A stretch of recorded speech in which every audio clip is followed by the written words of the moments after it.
About thrips. Thrips go by many other names, including corn mice, storm flies and thunder flies.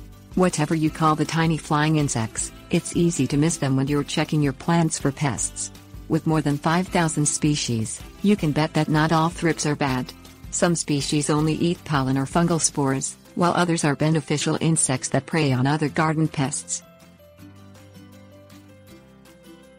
Thrips ID. All thrips species share common characteristics, including long, narrow wings with feathery fringes and long, thin bodies less than 1/20 inch long.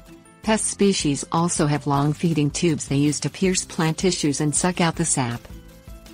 Most thrips species range in color from transparent white or pale yellow to deep brown or black. They're difficult to see without a magnifying glass, but if you check closely, they look like tiny, thin threads or small, dark slivers moving about on plant tissue.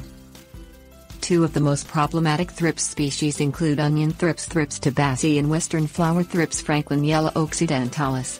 Both species congregate in large numbers to feed on various flowering plants as well as fruits and vegetables. Beneficial species include banded-winged thrips, yellow thrips spp, black hunter thrips, Haplothrips molly, and six-spotted thrips, Skur Thrips X maculatus. Most beneficial thrips feed on pest thrips and mites, but black hunter thrips also eat scale insects. Beneficial thrips seldom form large groups, which is a good way to tell the good bugs from the bad. Thrips life cycle. Thrips hatch from eggs and progress through 4 larval stages before maturing into adulthood. Adult females typically slit and insert eggs into the buds or leaves of host plants. Most species fall to the ground to pupate and change into adulthood. Thrips can have up to 15 generations a year in warmer climates because the pests can complete entire life cycles in as little as 14 days. That's why you must treat the pests as soon as you notice them. If you don't, you'll soon have a thrips infestation. Thrips damage.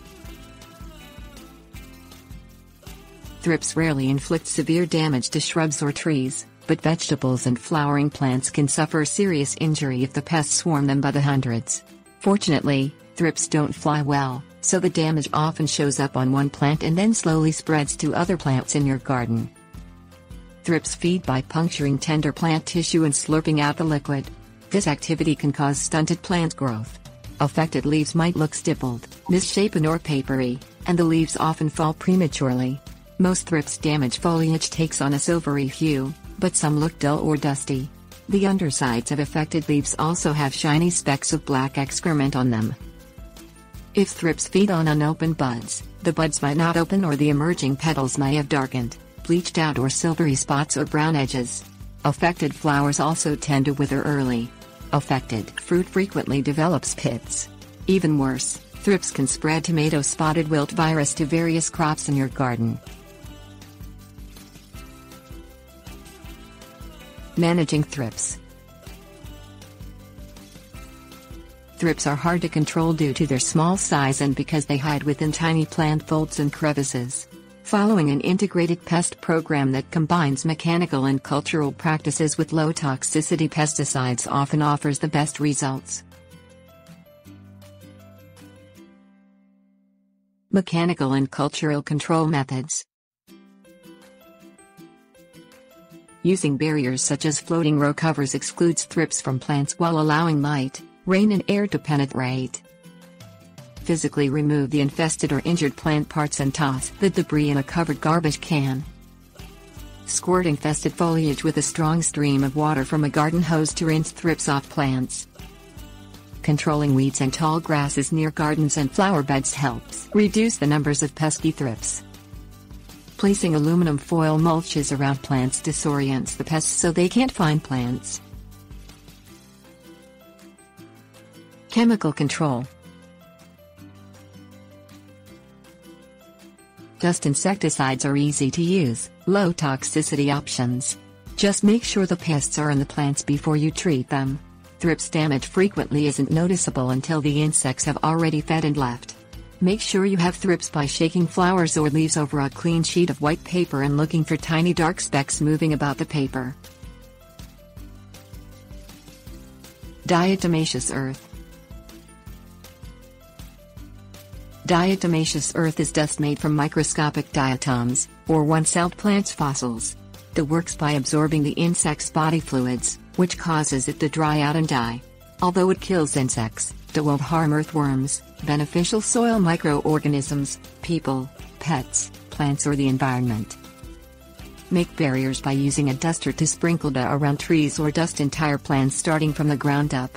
If you prefer spraying over dusting, mix 1/4 cup of the dust in 1 gallon of water and pour it into a garden sprayer. Use the garden sprayer to coat target plants. Once the solution dries, it has the same dehydrating abilities as dried dust. Tip: dust late in the evening so you won't harm beneficial insects. Dust with DE labeled for use as an insecticide. Don't dust plants with DE designed to use in pool filters or other uses because those products may contain chemicals. Warning: the dust is abrasive and can harm your lungs if you inhale it. Wear a face mask when handling this product. Sulfur. A natural element and one of the oldest known pesticides, sulfur dust can effectively control thrips. Use a handheld duster or a plastic squeeze bottle to completely coat affected plant surfaces. If you prefer to make a wet application, follow the instructions on your sulfur products label. One product recommends making a solution containing 4 tablespoons of sulfur for every 1 gallon of water. Use a small sprayer to completely coat plant surfaces with the solution, including the tops and undersides of leaves. Tip: most insecticidal sulfur products are labeled for use on fruits and vegetables, but carefully read the label to make sure your plants are listed. Warning: sulfur dust can harm plants if you use it when it's above 90 degrees Fahrenheit.